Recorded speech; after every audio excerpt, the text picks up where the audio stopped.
Hello everyone, I Vatsal welcome you all to my channel, and today I am going to show you how to improve the sound quality in Samsung Smart TV.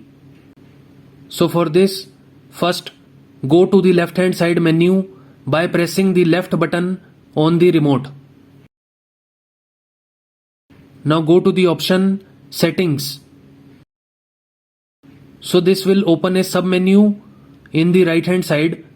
Just go to the option All Settings by pressing the right button on the remote.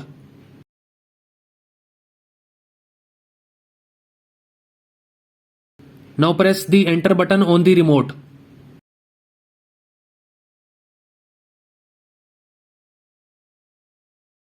Now in this window, just go to the option Sound by pressing the down button on the remote.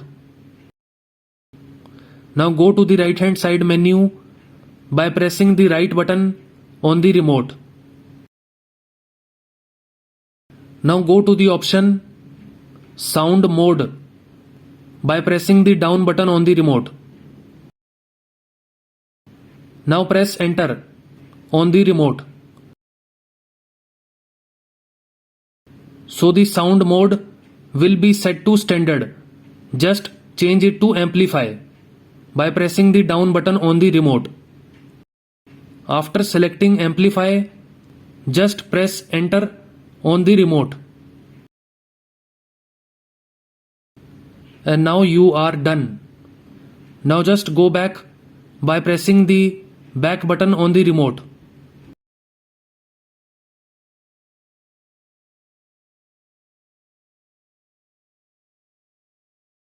Now play any audio in the smart TV and its audio quality will be changed. So this is how you can improve sound quality on Samsung Smart TV. So that's it from my side. If you like my video, you can click on the like button and subscribe to my channel. Thanks for watching.